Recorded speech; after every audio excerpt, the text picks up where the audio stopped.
Yo, what's happening? Did you hear Donald Trump's lawyer thinks that he is the white pop? We're going to talk about that a little bit later on. But before we do, I just want to say what they do. I'm the dope black lawyer, aka Josh Jones ESQ, and this is Law and Hip Hop, the number one place to get legal news and advice about things that impact the black people, about things that impact black people and black culture from a black lawyer. So each week we're going to break down some of the top stories and headlines. We're going to bring you some legal information that you can use, dispel some myths, so that people can have real legal information as opposed to going to Twitter University, all these Twitter lawyers, all these Google University, YouTube University information, and just getting it from your grandma and them saying what stuff that's just totally not true. So we want to make sure that people get the best information. And I promise you, I am nothing like these other lawyers that you see on YouTube and social media.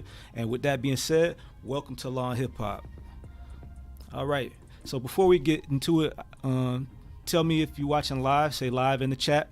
If you're watching the replay, say replay. If you're new, type new. If you're OG, say OG. And rep your city, rep your HBCU. Let us know where you're from. Perfect. Obviously, I'm down here in the 305, Miami-Dade County, Miami, Florida. So we're gonna go into the first headline. It's kind of a good story. It's a story that's gonna be going on for a long time. A lot of people heard about Young Thug. He's facing RICO charges for along with like 30 other people from his record label. A lot of people are taking deals, but Young Thug has not been offered a deal. We're going to go into this story a lot more in depth. They've been doing jury selection for 4 months, which is not normal. But sadly, his sister died. I think we might have mentioned it on the last episode. I can't remember, but his sister died. And he was allowed by the court to go attend the viewing for his sister's, being laid to rest. So that's a cool story for Young Thug. What happens in the situation is you request for the prison or the jail or wherever the inmate is to have them be allowed to come out, and someone from the prison is going to accompany them to wherever it is that they're allowed to go. And after that, they just go back to jail or prison. So right now he is not convicted. He's only on trial, and the trial's probably going to last for a long time. Like I said, they've already only gotten a jury selection, and for jury selection, it's taken 4 months. Actually, recently there was a juror. She was a potential juror. She was there, and she got caught trying to record video of the jury selection. So she she got caught. One of the other potential jurors, told on her. And actually, the person told her that it wasn't allowed. And she says that she turned it off right away. She didn't know it wasn't allowed. The judge called cap. He said, I don't believe that. He said, they took her phone, they looked at it, they saw the video in the recently deleted folder on the iPhone. And the judge said, you're going to be released. You're not going to make it on this jury. But on top of that, we're going to put you in jail for 3 days. So she did 3 days for trying to record something for the Young Thug trial. I don't know. I guess she thought she was going to make some money and maybe be famous, or maybe she really didn't know. But if you're ever on jury duty, they tell you can't talk about it. They tell you not even to talk about it with the person sitting right next to you. So obviously, you shouldn't make a video. So we talk about it all the time, making videos, talking about stuff on social media. That's going to be the death of a lot of people, literally and figuratively, unfortunately. So with that being said, let's move on to the next story. We definitely did talk about this story last week involving Pras from the Fugees. He's on trial. His co-defendant is actually on the run. And the prosecution has called Leonardo DiCaprio to testify as a witness on the prosecution's behalf. So, when you have these celebrities in the courtroom, it kind of changes the dynamic.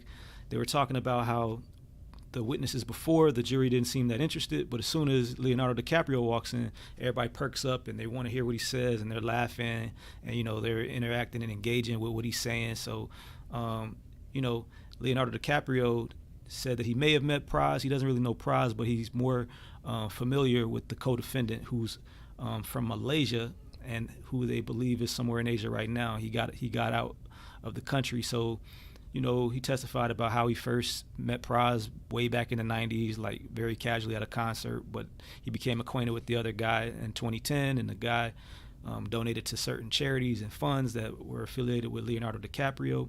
And Leonardo's not being charged. He's not being accused of anything because he's cooperating. So, you know, he kind of talked about how he thought the guy was a mogul and a business person and everything. He said he stopped dealing with him in 2015 when he kind of got an impression that there may be something funny going on, and he's even offered to return all of the funds that any of his charities or any of his business ventures received from Michael Lowe. That's the gentleman's name who's on trial with Pras. So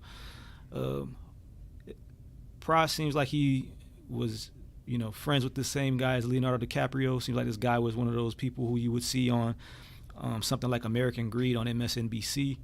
And it sounds like Pras got caught up just trying to help a homie, and the homie left him sitting in the States high and dry while he's able to, you know, kind of get away. So hopefully Pras can kind of, you know, recover from this. I noticed when I was reading an article about it that his attorney is the same attorney that Pac and Snoop and different people affiliated with Death Row had back in the early 90s. Not a dope black lawyer, but he's a well-known criminal defense lawyer in LA where this trial is taking place. And hopefully it works out for Pras. So the next story, it's talking about Jill Biden. So Jill Biden, she's obviously the first lady. She's Joe Biden's wife. And after the women's NCAA championship game, LSU won. So it was against Iowa. So, you know, whether you like it or not, people kind of, you know, find their side. And, you know, they were calling the LSU team ghetto. They were calling them unsportsmanlike, and, you know, and basically a lot of the things they were doing was the same thing that the white girl Caitlin Clark was doing from Iowa when she was winning. When she was up, Caitlin Clark was talking much trash, you know what I'm saying? And when it was done back to her reciprocated, people kind of had a problem with it on social media. So it divided people a little bit, as you would expect with pretty much everything. So Jill Biden attended the game, and she, you know, actually this was like a really big moment for LSU and for women's basketball in general, because it was the most highly watched game in history. And you got a chance to see these girls celebrate and win, you know, a ring for LSU.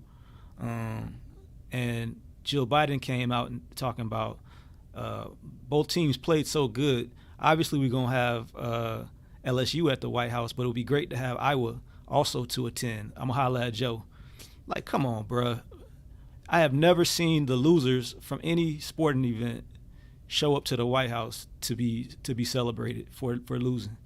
So, you know, obviously, you know, she felt an affinity to these white girls who played hard, you know, probably shocked a lot of people to be there. They beat the number 1 seed, who was like 36-0, South Carolina, coached by women's Hall of Famer Dawn Staley.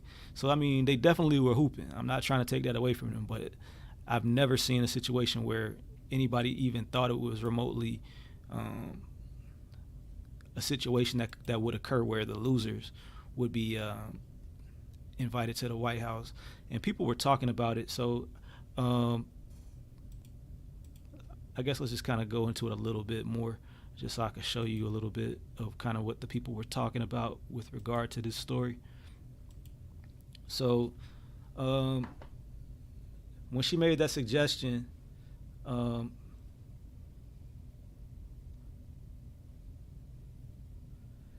the girl who was named the most outstanding player of the tournament, her name is Angel Reese. This is her right here. And you know, this is her. She's holding up her hand, talking about we about to get a ring.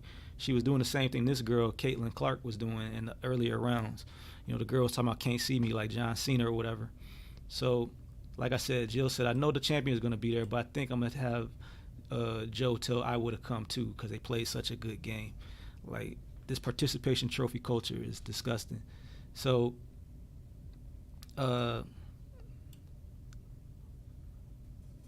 somebody was talking about it was a joke. So Angel Reese, the girl who I was just talking about right here,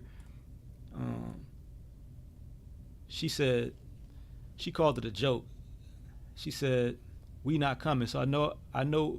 So she said, we not coming. Period. In a comment on Instagram, Reese included tweets, which included Reese's tweets. The recently crowned NCAA champion said, we not coming. Period. So, you know what I'm saying? You want to invite them losers? We ain't coming. How about that? You know what I'm saying? So, the press secretary tried to clear it up, talking about she was excited to celebrate this historic all game with all women athletes, but it's just not what happened. So, people kind of supported Angel Reese. Stephen A. Smith from ESPN said he echoed Reese's sentiment, replying to her tweet saying, I absolutely mean zero respect to the First Lady, but you are 1,000% correct. This is a bad suggestion. Runner-ups don't get invited to the White House. Why are they trying to change it now? I completely agree with you, Angel. Louisiana congressman agreeing with Reese. To the most honorable President Biden and First Lady Biden, LSU was won their first NCAA chip with a record-breaking score of 102-85. With no disrespect to the outstanding players of Iowa women's team, they did not win. So let's let them losers stay in Iowa. You know, they got time to play in them cornfields, shuck some corn, do whatever they want to, but they don't need to be at the White House for you know, any type of celebration. And like I said, they were saying the girl was too ghetto. She's from Baltimore, Maryland, and everything. She you know, got her own style. She got her own, you know, way of celebrating, and people don't feel comfortable with it. They try to label it. So, again, congratulations to these young ladies. Not really a legal story per se, but it is rooted in race, and there's a big disparity in the law when it comes to race. So that I'm sure will be an overarching theme as well in all of the stories that we talk about. So next story. So HBCU culture is big. Obviously, see me, I got my CAU shirt on right now. And the gentleman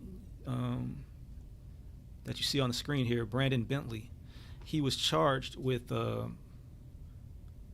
whole lot of charges. So he was charged with felony having a gun on educational property, felony having an explosive device on educational property, reckless driving, possession of a weapon on the educational property, driving with a revoked license, and carrying a concealed gun. I mean, dude had he made like a bomb. Like, he was just strapped to the T on this HBCU, North Carolina A&T, in Greensboro, North Carolina. And who knows what he intended to do? I mean, he had choking devices, window breakers, pepper spray, holy water. I mean, dude seemed like he's out of his mind and was obviously there to cause some harm. He was apprehended before he was able to do anything. All of the weapons and everything were confiscated and recovered by ATF. His bond was increased from $75,000 to $100,000, and he was able to post it on Monday. A lot of the students were a little disappointed because the news didn't necessarily get out as fast and with as much detail as they would have liked. And, you know, obviously we want to make sure that our best and brightest on the HBCU campuses are protected at all times, and that everything that they need, they're able to have. So I'm happy that the mugshot went out. The first story that I saw actually was didn't have it, so I had to Google it. So I had to Google him to finally see, oh, that's who did it. So, you know, I went through the story, and the video, they have it, but when you read the story, it's not on there. You know, a lot of times when you see stories like this, the mugshot is blasted in your face. You see it live and direct, and a lot of times those people look like me. So I'm glad that they put it out there who Brandon Bentley is. Hopefully Brandon Bentley is prosecuted to the fullest extent of the law, and he does whatever time would be required for someone who did that on a predominantly white campus. So yeah, a little bit lighter, but also kind of ironic. Adidas had filed a lawsuit against the Black Lives Matter to block their logo. So essentially, they had filed a lawsuit, and now they've withdrawn the filings against the Black Lives Matter Global Network Foundation. they were trying to, protect their three-stripe logo. But then they said Adidas will withdraw its opposition to the Black Lives Matter Global Network Foundation trademark application as soon as possible.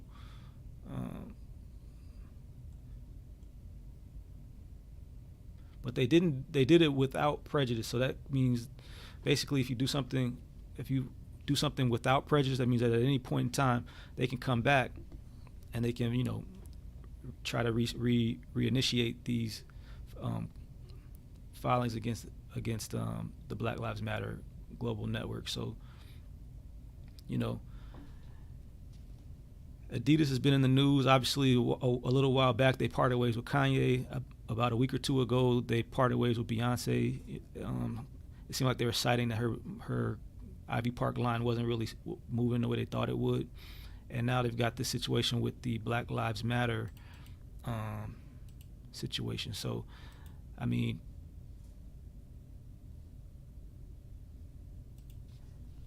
this is what their logo looks like in comparison to the Black Lives Matter. So, I mean, I don't know. I mean, I'm not sure. I mean, is anybody with three stripes not allowed to have their logo? I don't think they make athletic clothing. I don't think they're really competing in the same space as Adidas. I don't think that, one would not buy Adidas because of the Black Lives Matter logo, or that they would be confused. But this is what it looks like. So tell us in the comments, what do you think? Do you think that it's similar? Do you think that Adidas was in their right to try to keep the Black Lives Matter movement from using that logo? Let us know. Okay, so to the story that I led with, Tupac's lawyer is a wild lady. So just to give you a little bit of the background, Before we even talk about the thing with Tupac, let's talk about this clown Trump. All right. So he last week became the first president to ever be indicted. All right. So today he's supposed to turn himself in to be arrested, and for them to start the process. And let's just kind of see what's going on today in real time. So his lawyer said he's going to plead not guilty. And, he said, I can assure you, the lawyer's like, I can assure you there'll be a no guilty plea, because this fool thinks that he could do anything. So they say he's going to be processed like anyone else would be, with Secret Service involvement. So that's already not like anyone else would be. They say it'll take 20 or 30 minutes, and then he'll appear before the judge. So at that time, the authorities will unseal his indictment, revealing the exact charges against him, because to this point, we still kind of really don't know. We know that all this comes from, the incident with him trying to pay off the porn star, prostitute, whatever she is, Stormy Daniels. I think she's both. But whatever the case, he paid her for sex. So I think that is the definition of a prostitute. So anyway, she testified against him. Other people involved testified against him, and all that stuff is going to become unsealed today.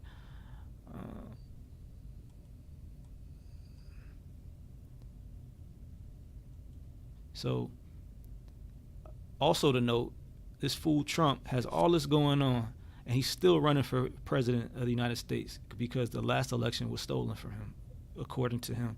So he's still currently the leading candidate. People prefer him over the other candidates to this, still to this day. So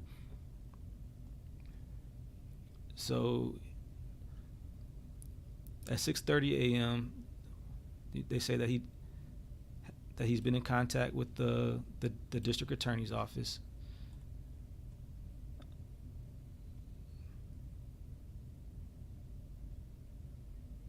So it doesn't look like it happened yet, but all these things are happening.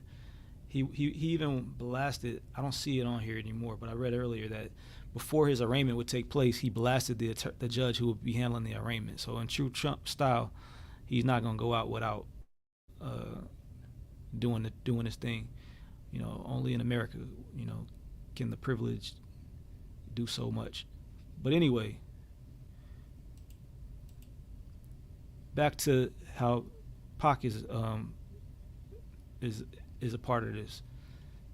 One of his other attorneys, not the one who's named in this story, Joe Tacopina, but one of his other attorneys said that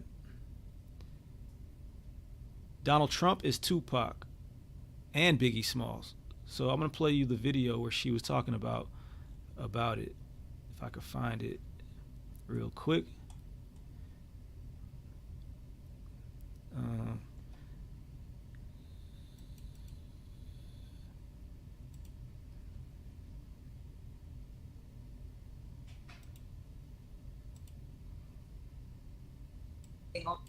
No handcuffs.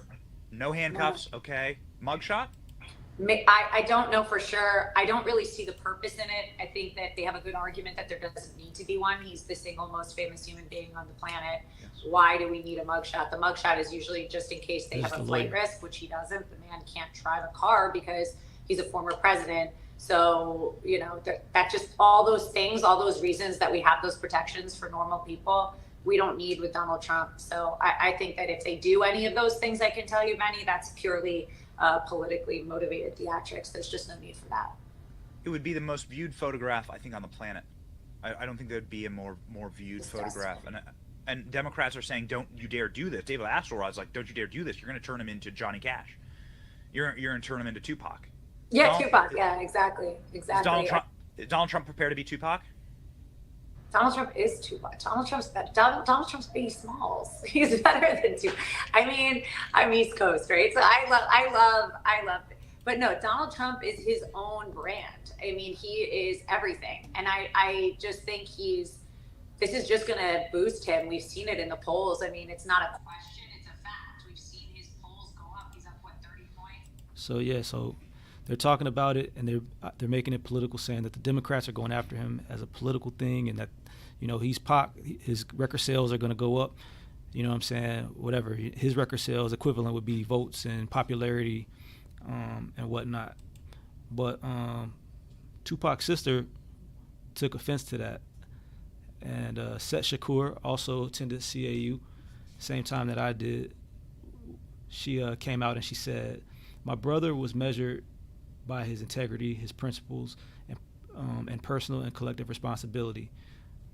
Set said, while noticing that her brother took accountability during his '94 sexual abuse trial, unlike Trump. She also added that he didn't get popular because of his time in prison, but instead because of people listening to his music were able to measure him by his words and actions. And Donald Trump is Tupac. Donald Trump is Biggie Smalls. He's better than Tupac. I mean, what kind of fool is this lady? So, and then another fool jumped out. I can't stand this coon either. Chris Rock talking about, are you guys really going to arrest Trump? Do you know what this is? Only going to make him more popular? Rock joked. It's like arresting Tupac. He's just going to sell more records. Are you stupid? He slept with a porn star and paid off someone so his wife couldn't find out. That's romantic. Man, that dude is so dumb. And weak too. So I don't even want to get into it, but I just, ever since I seen him let the white comedian, I don't even remember who it was, sit up there and talk about nigga this, nigga that, while Jerry Seinfeld was the only one who felt uncomfortable enough or bold enough to say something. Totally lost respect for that dude, but everything is a joke for him. But we'll see what's going to happen with Trump. It's unlikely, in my opinion, that he's going to do any prison time, but at least he's going through the process. I wish my grandma was alive to see it, because during his presidency, this was all she could talk about, is when they're going to arrest this Trump. But whatever comes from it, he surely is no Tupac or Biggie. So moving on, we're not going to let Trump dominate the airwaves.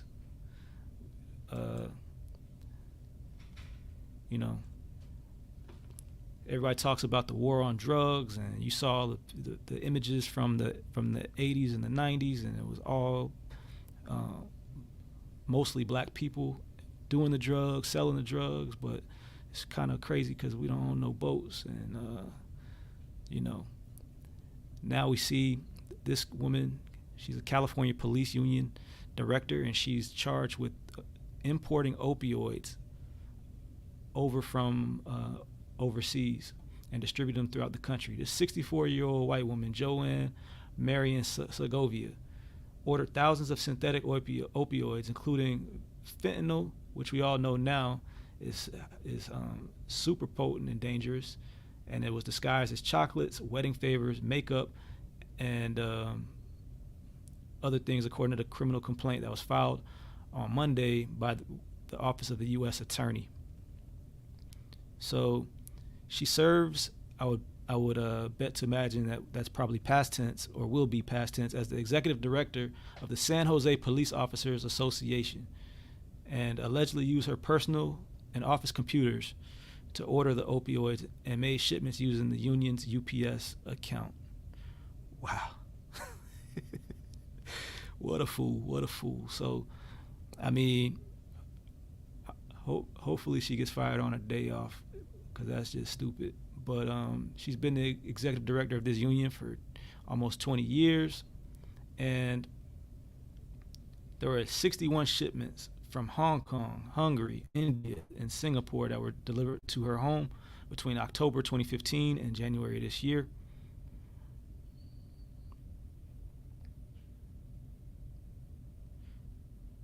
Between July 2019 and January this year, the officials intercepted and opened 5 of these shipments and found that they contained thousands of pills of controlled substances, including synthetic opioids, tramadol, tapentadol, and more. She was interviewed by the feds, and now she's charged with attempt to unlawfully import fentanyl and faces a maximum sentence of 20 years, according to the complaint. So far, no comment. Not surprised. Been placed on leave and cut from all access to the Police Officers Association, and she will, in short order, be resigning, I'm sure. If not, she'll probably be fired. But I don't know, man. We saw it. Now we can see, obviously, some of the things that you see on Snowfall actually are based on things that could have possibly happened with the CIA actually bringing drugs into the black community. But here we go again, and we see the government, not necessarily in an official capacity, bringing in drugs from overseas. So, when they say that it's us doing all that bad, and it's the young people in the streets and this and that, it wouldn't be no drugs for them to sell if they weren't brought over here. However, they're brought over here. Locally, in the 305, we got another story. It's about the owner of a local supermarket down here. He was found guilty of manslaughter and kidnapping. It's kind of a wild story. So the supermarket's called Presidente, and basically the man you see on the screen, Manuel Marin, he found out his wife was having an affair, and he planned out a whole, he was accused of planning out a murder for hire plot. Everybody else was found guilty or pled guilty. And he was not found guilty of murder, but he was found guilty of manslaughter, which is a lesser charge, criminal conspiracy to commit kidnapping and kidnapping. So this happened way back in 2011. Finally, 12 years later, he's been brought to justice, I guess you could say. So there were 3 men that he hired to kidnap the man who was having the affair with his wife, and then they killed him before, and then burned him up and threw his body in the Everglades. So, I mean, at this point he's convicted, so he's facing a lengthy sentence. He's already 69 years old, so it's a good chance that that he'll be sentenced to a lengthy sentence. Okay. And then the last story that I want to talk about is, you know, a lot of people may not know, but it's World Autism Awareness and Acceptance Month. Excuse me, let me say World Autism Acceptance Month. Sunday was World Autism Acceptance Day, and depending on, you know how it is with everything now, everything, you know, it's your birthday week, your birthday month, so it's been extended. Now it's an entire month.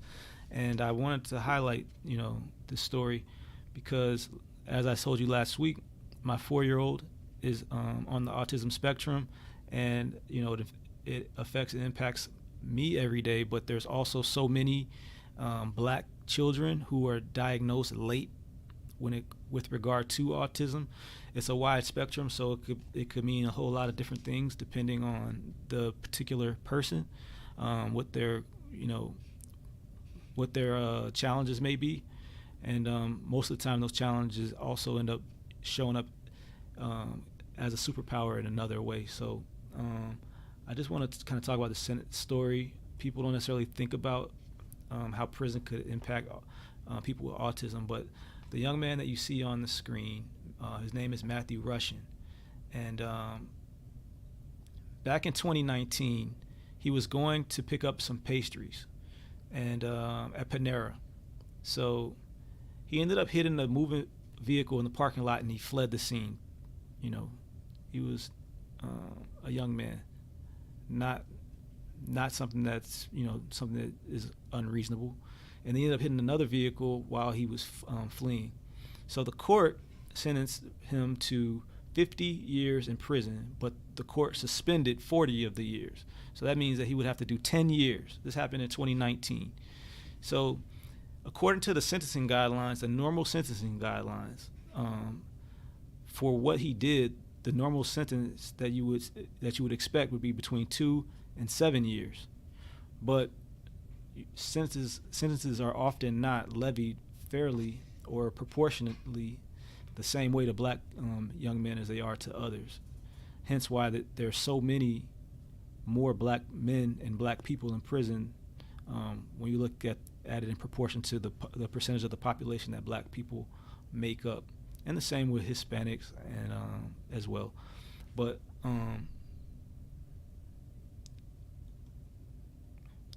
I mean, it's really bad. So he's on the autism spectrum, and, you know, he pled guilty after, you know, being coerced and being interviewed by the police using the tricky tactics that they use for, you know, over five or 6 hours. So his mother says that you know, he struggles with depression and temporary blindness due to a cyst on his pituitary gland, and reasonable accommodations for his autism were not made while he was in prison. So this is an older story. He has been released now, thanks to the governor. But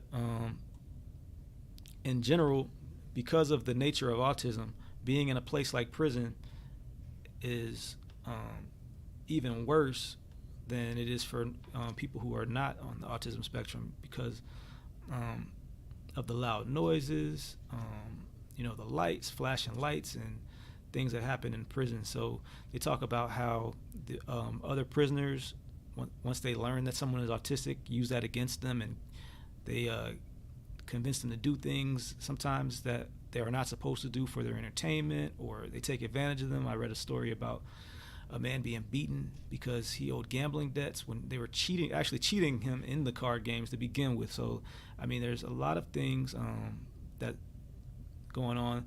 There are bills that are being talked about to advocate for people with autism in prison. Over the years, autism has become something that we've become more aware of, and more people are being diagnosed with autism. So it's something that hopefully, as people become more aware and begin to accept people with autism as being, you know, just like everybody else with, you know, maybe some challenges, but who doesn't have challenges, everything that they need so that they can thrive in society will be afforded to them. So, yeah, and then there's also studies saying that people with autism, because of autism being how it is, don't even benefit from being in prison for the things that they're in prison for. So altogether, it's a terrible story. I'm glad that the governor was able to help Matthew to get out of prison, because it just really does not make any sense to torture a young man like that. All right, so we made it. That's the last story for today. We have a lot more stories coming your way each week. Be sure to check us out. The best way to know about when we're going live is to subscribe and then click the bell so you can be notified of when we'll next be going live. We also have a lot of the different events pre-scheduled, so if you see them, I think you can also set a reminder that way. Remember, if you get hurt or the police pull you over, holler at your boy, the Dope Black Lawyer, Josh Jones, ESQ. Peace.